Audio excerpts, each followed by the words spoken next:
Yeah, so it's on the slide here again. So we've just mentioned that, you know, the participatory element of this approach is part of the adaptive capacity that you're trying to generate, I think.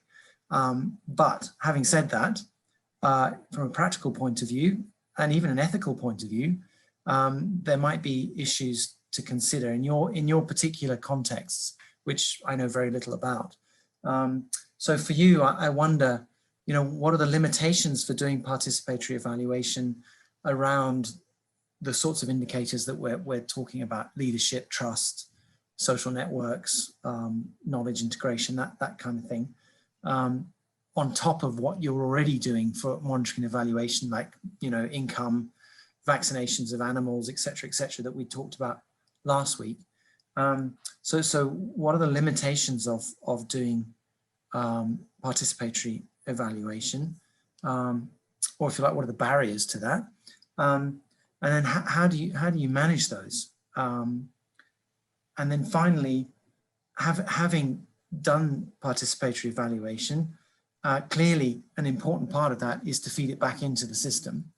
And the third question then is, how do you actually do that so that it can create an ongoing learning cycle or adaptive loop?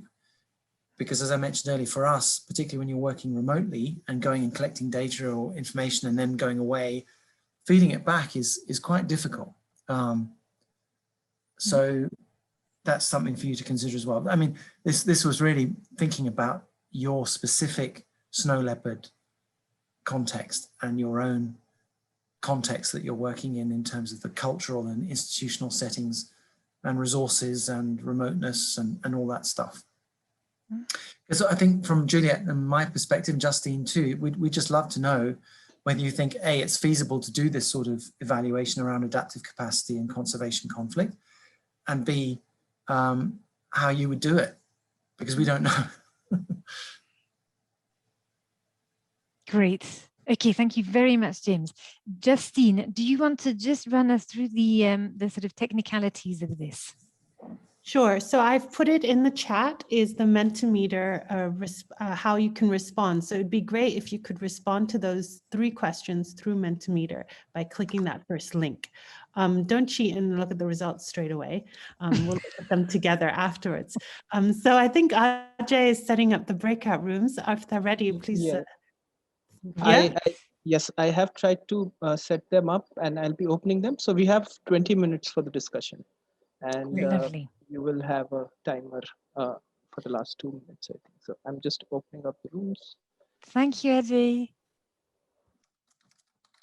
Oh, there are a lot of limitations, James. Yeah. Can you see them? Yeah, we can see them. It's perfect. Funding. Okay. Turnover. So there are language barriers. There's travel, which is a problem in times of COVID. There are cultural norms. There's underrepresentation, probably because of certain existing cultural setups. Insufficient data, diverging viewpoints, a need to build trust, bias. Not everyone is heard, so again, some form of representation. Of course, one always needs more time. Declining interest, maybe if you intend to do it over several years. Training about M&E stuff, funding. Bias seems to be appearing several times. Funding has a few references. COVID also. Cultural context also seems to be a recurring theme. Someone says defining indicators itself could be a challenge. And someone also mentions complex concepts. So maybe just the idea of a formal monitoring or evaluation for that matter could be have to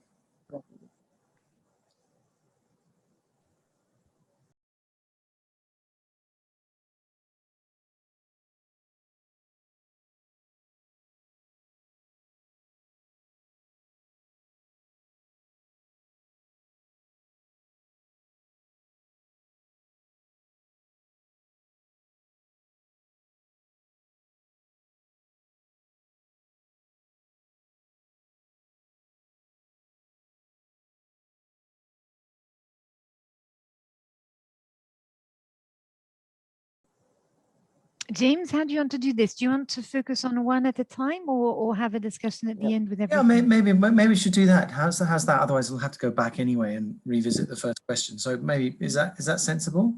Mhm. I mean, I think that's good. We had a great discussion in our breakout group as well.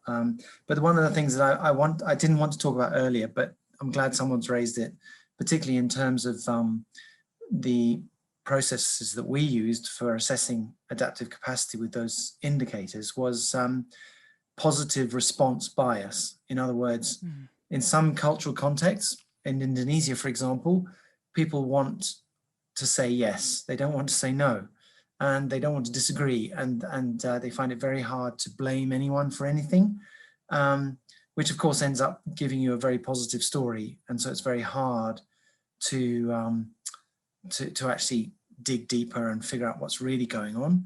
So that's one of the issues we found. The other one I just want to touch on as well, which is great, is that particularly when if you're trying to do longitudinal monitoring, and if you're going to use a sort of semi-quantitative indicator system like we did, then the turnover of people is a nightmare, because you just never get the same person. It's new in the job, they don't know what the person previously did or said or whatever. So that makes life quite tricky, again, which is perhaps why sometimes you need the quantitative and or the semi-quantitative at least, and the qualitative stories together to get a sort of a general picture of what's going on rather than something specific. But anyway, those are two things that I'm glad people talked about in their groups. That was interesting. Bias and turnover. You mentioned also earlier the ethical considerations. I don't know if you want to share more about that. Maybe it's less captured in what people mentioned. I mean, well, I mean, the ethics is tricky because, at least from our point of view, as a research organization, we have to get research ethics approval for what we're doing. And one of the areas that's always tricky with evaluation is that you talk to somebody and ask them what their story is, and they will tell you something negative about somebody else. And then when you go and talk to somebody else, you can't say to them, by the way, did you know that so-and-so thinks that you are Superman, or vice versa, that you're the devil incarnate? You know, it's very hard to share stories because of what one person might say about another, or one version of events versus another. So I think that's partly where the ethical stuff comes in. Also, when you're reporting back, you can't quote anyone specifically and say, so-and-so said this. You have to keep it all anonymous, which to some level is quite annoying, because you want to tell people what's going on and who said what and why and so on. So there are some ethical considerations, I think, on those two fronts that perhaps you need to manage. Maybe it's less of an issue from your points of view because you're not necessarily a research organization, but you are facilitators and you have to be balanced and careful and diplomatic. So yeah, that's perhaps one of, or two of the issues that we've come across. James, hi. So I can't figure out how do I raise my hand. So I'll just ask the question anyway. So like you said in the earlier point, where the turnover of people is not like as great, and sometimes they're just completely different faces. Don't you think it works out sometimes in our favor, because it's a different set of people? They kind of show you the current picture in clarity and in the real sense than the the previous set of people who know what they have answered before and what are they expecting to see as a change, and they might answer in a biased way. So does that work out in some ways? I'm not I was just curious.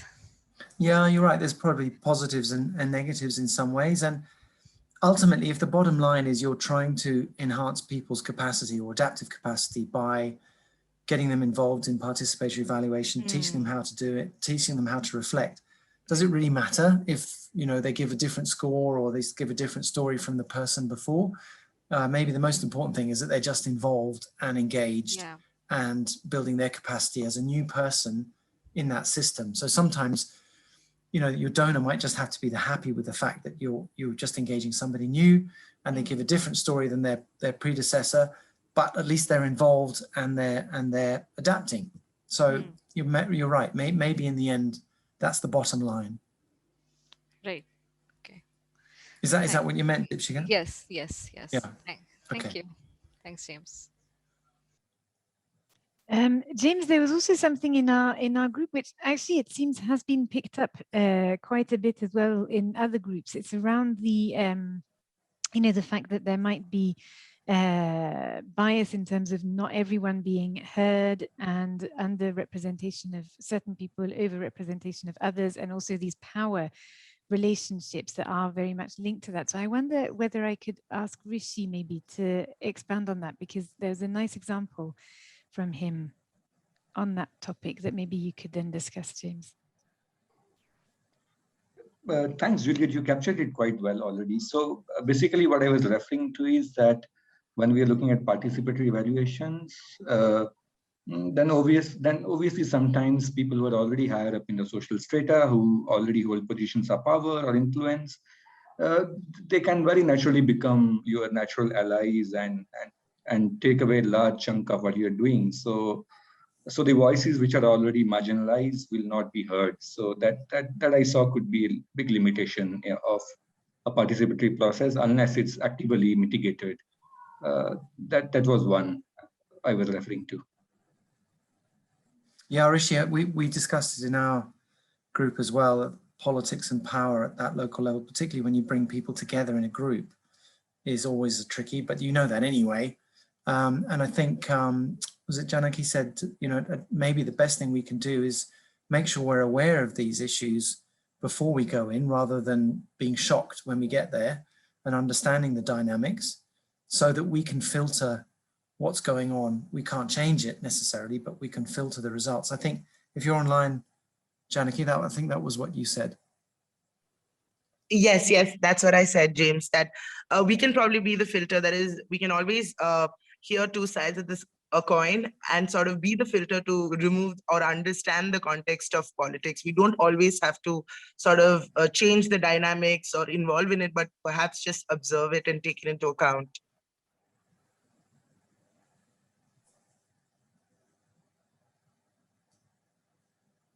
But again, you sort of wonder, is sort of cost-benefit analysis in your own mind, isn't it? Is it better? Are the benefits greater just to have everyone involved and engaged and thinking and learning and doing, than just to run away screaming and say, oh, this is too hard, we can't do this? So maybe it's a decision you have to make locally, is it worth it or not? Even if your results are dodgy and you know the politics are bad and so on, is ultimately the benefit of engagement and learning greater than the cost? I don't know. No, that's true. I think we should take that call, and while we try to understand the context, whether it is necessary to sort of still try and do a participatory evaluation. There might be instances where we don't. So like you mentioned, it's more of a cost benefit analysis that we might have to do before we get into it.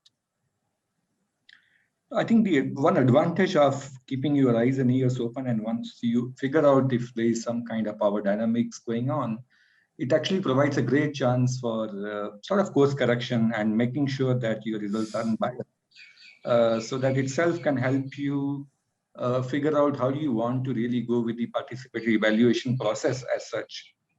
So it can greatly help actually to know what's going on in the system. And it also, I think, links up to something which is very relevant here, which is the fact that it might not only be us making that decision, right? I mean, one of the limitations that came up in our groups was the fact that some of the funders or donors might not be, sold on the idea of participatory evaluation. So, it might not just be us, making the decision, is this actually something that is worthwhile or possible or whatever? We often need that support of a funder or donor to let us do it. I mean, certainly in the seal salmon case, we didn't have that. And we just did it off our own back, but that's not possible in many contexts. So that's also a key consideration.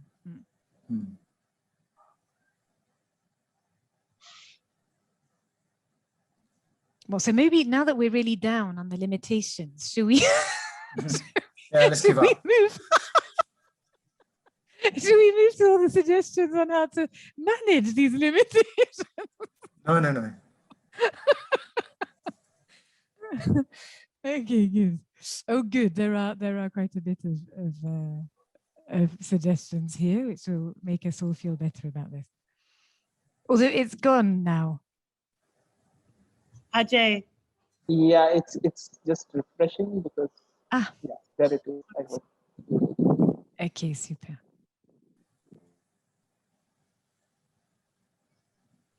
just talking about underrepresentation, our team talked about how to maybe deal with that through knowledge about it's going on, control, and I mean through the different power dynamics are going on, but also one can bring different groups together separately in a safe space where to get information and also understand our power over the respondents too.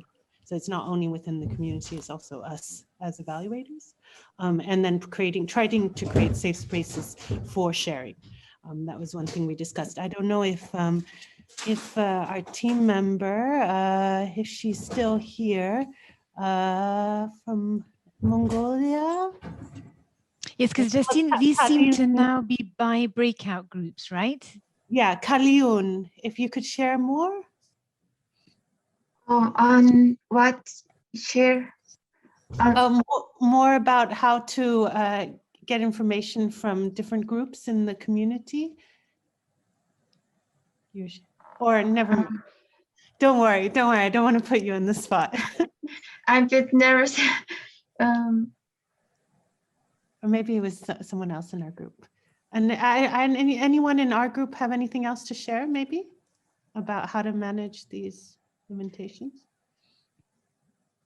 I think it summarized really well, Justine, with what you said.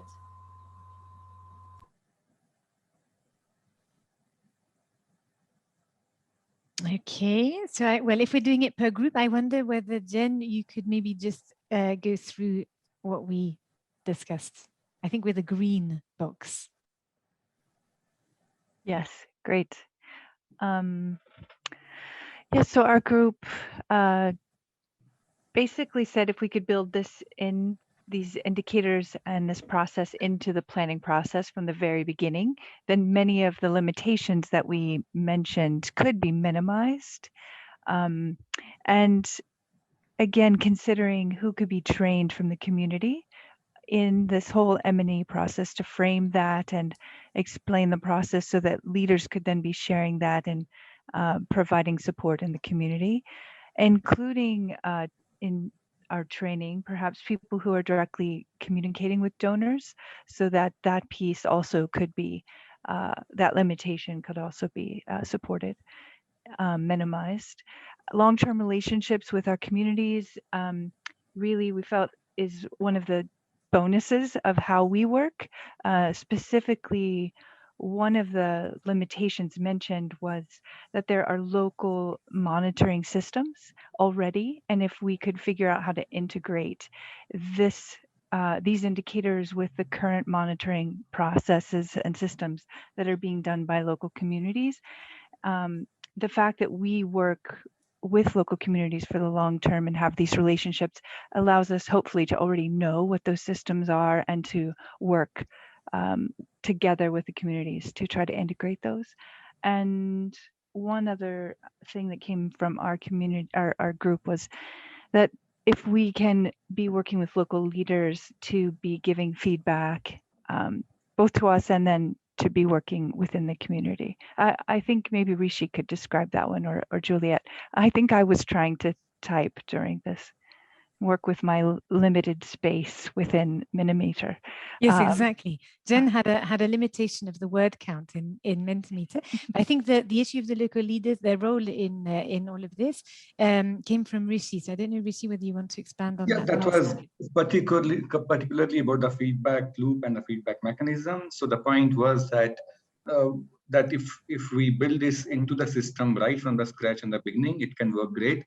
But also there's a tremendous difference between project implementers playing the role of providing that feedback, and people from within the communities picking that up and talking to their own community members about what they feel about what's going on. So involving local community people in the feedback mechanism itself, we thought could be a great step that could help in ensuring good feedback. Super. Thank you, Rishi. What about the other groups? Would you like to share some of the points with us? So the other groups, there's one by which Ranjini facilitated. So Ranjini, do you want to come in? Yeah, sure, Ajay. You were also part of the group. Yes. Nice So hand over there, Ajay.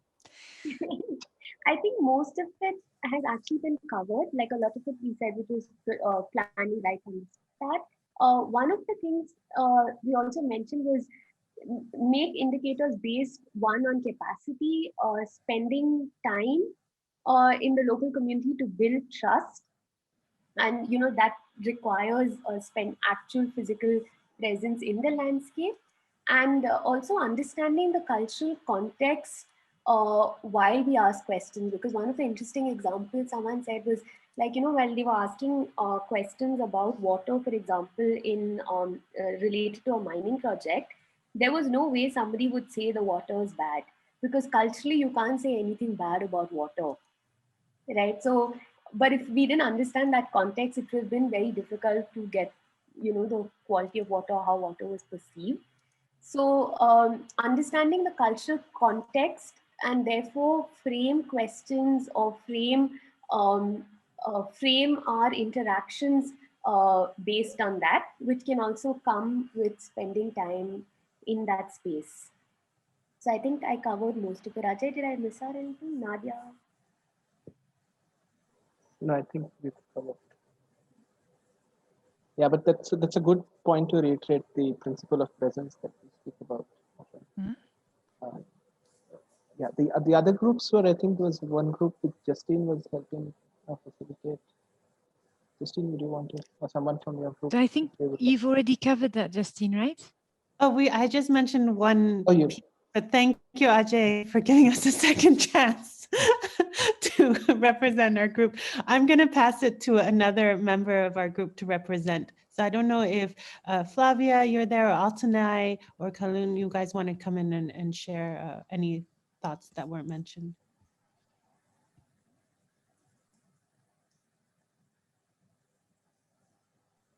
No. No, I'm okay. I'm okay with what Justine shared. Maybe Altanai has something extra she would like to add. Mm-hmm. Not really. Our group we're done. We're good. Thanks, Okay. Julianne. Cool. James, any thoughts on this? Yeah, no, I was just looking at one of those. There's an important word there which I didn't talk about, but I think you've picked up on, obviously, and that's the whole issue of triangulation. Just being able to use lots of different sources of information instead of relying on one. And in a way, our indicator system was exactly that. Yes, you got the indicators, but you've also got the stories, the qualitative stuff behind it, which you interpret the indicators through, and you've got other information too. So I think that was good. Glad that someone said that, triangulation.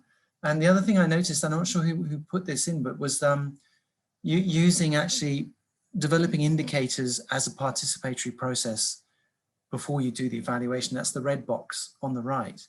I don't know who wrote that, but that in itself obviously is potentially a very powerful learning exercise and creates local ownership of the process as well by doing that, rather than taking something off the shelf that we think is important for adaptive capacity or conflict resolution.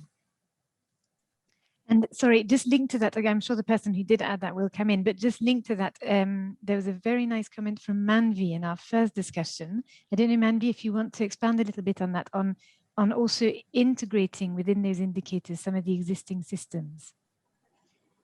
Yeah, and I was thinking about that a bit more, and I was thinking that our this current approach completely is ignorant of traditional knowledge-based indicators and if there might be ways to incorporate those indicators with our current indicators and fit to get the current to get the perfect match. I think that would be very nice. And even the fact that you're using traditional indicators or traditional knowledge as an indicator would then be evaluated or counted as an outcome as well. So you'd want to be able to capture that somewhere, as well as because that actually would come under that knowledge integration indicator. But the fact that you're doing it and you're using it, and they may end up with, you know, other indicators as well, is fantastic. Yeah, Juliet, if you want to add something to that, please feel free. Yeah. No, I think the main point I take from that is the fact that it's not either or. It's basically just, you know, integrating those maybe, let's say, local indicators into an indicator framework, which obviously then means that you don't lose the ways in which, you know, local communities, for example, traditionally monitor certain things or evaluate certain things, which is great. But it also means that you don't lose the sort of scientific robustness, if you like, of your monitoring and evaluation framework. What you're doing is that actually you're strengthening it with these extra indicators. And of course, then there's a bit of a balance between, well, can you gather information on all of them?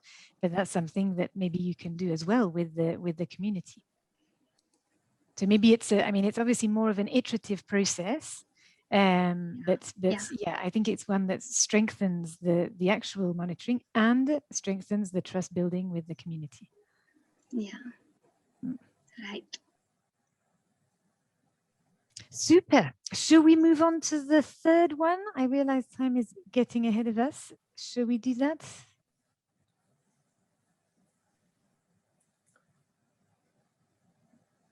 Okay. So as we've not got a huge amount of time, maybe Ajay, would you like to very quickly run through some of the main points and then we can have a quick discussion? Yeah, so I think again we have each group. So a lot of them seem to say meetings, workshops, training. So first group says through identifying local institutions that are already active in the community and discuss information with these institutions. So so that is followed by plans. So it's part of the project, local use of local media, newsletter, community videos through to government stakeholders and other respected authorities, through religious institutions and communication champions. Again, I think another group says workshops, reports, local language evaluation led by the community. And the final group says annual meetings, trainers, training of trainers, I'm guessing that's what they mean, communication strategy for different stakeholders. These are some of the Super. Thanks, Ajay. James, anything you want to pick up on here? Yeah, the only thing I was going to add to that is, it's in there anyway, but just to make it more explicit, I think, is this idea that we almost need to be generating what I would call knowledge brokers in the community, the leaders who know these methods, who can coordinate, feed the information back, as well as gather it. And I think that comes under the training the trainer,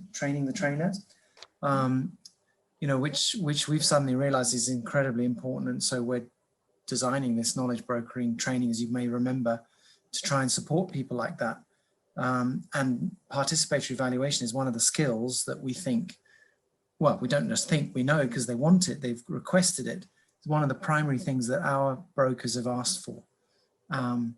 So I think couching this back in the knowledge broker discussion that we had a few months ago, I think is quite useful as well.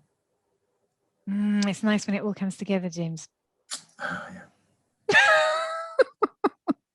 Okay, good. Well, this is all very, I think, very encouraging to see. I wonder, Justine, whether you want to add anything in terms of the whole course before we wrap up. Just wanted to share in terms of knowledge brokers, we can share a link to that James actually presented with a separate group a few months ago. So we can share information about that if anyone's interested. But otherwise, I think thanks to everyone, our trainers, our participants for sharing, and it's great to learn from different people's experiences, and feel free to send feedback. And the Google groups will stay active, so you can always write to the team and share, different experiences with each other. Please feel free to use that, and if you don't want to be part of the Google groups, you can always leave it as well. So that's all I wanted to share. And yeah, good luck. I think Becky was asking for, I think, a paper about those indicators. So I'm not sure if that's in your list. But anyway, Julia, I'm sure you know where it is. And so Justine had already shared it via email, but it will be added to the Google group list of papers that we'll put on a sort of reading list if you're interested, and also we'll add the papers in there in themselves so that you don't have to have access to them, etc. So that's we're hoping to do that next week, Justine, but we'll send you an email about it anyway once it's up and running. Yeah, and Ajay has kindly reminded us to have a final "what stuck with you" kind of response. So please click on the Mentimeter link he's just shared in the chat and write any final thoughts related to this session or wider sessions. It really helps us see, how this goes. Yeah, and we'll share the next week some more tools. But we hope to have these conversations continue, because it's not one off. And one option we had discussed very early on is if a team had a program they did want to evaluate or monitor, we as trainers were willing to join you in the discussion of how you could do that as a separate workshop. But that was only on a needs-based. So if that is of interest, please do contact us and we can set that up. I think that was all, Julia. Yeah. Great. Wonderful. Thank you very much, everyone. Let's go and do the what stuck with you and have a quick look at that. So if everybody could add your comments on what stuck with you, that would be great. And then maybe Ajay, you could share the results.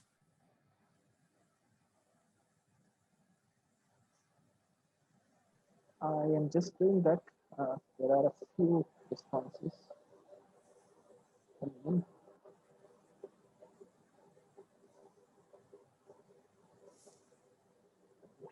So the only hiccup of not having an account is that you need to keep refreshing it all the time. Ah, yeah, of course. Do you want me to share, Ajay? We can see it live. Yeah, that might be more. I'll stop sharing. But yeah, might be better if Justine does that. Justine, can I? Sure. Here we go. Super. Maybe Juliet or James, you guys want to go through some of these points? Yeah, I was just wondering, this is really possible? Should there be a question mark at the end? In other words, is this really possible? No. Or is it a positive response? I'm taking it to be a positive. Good. Thank you, Becky.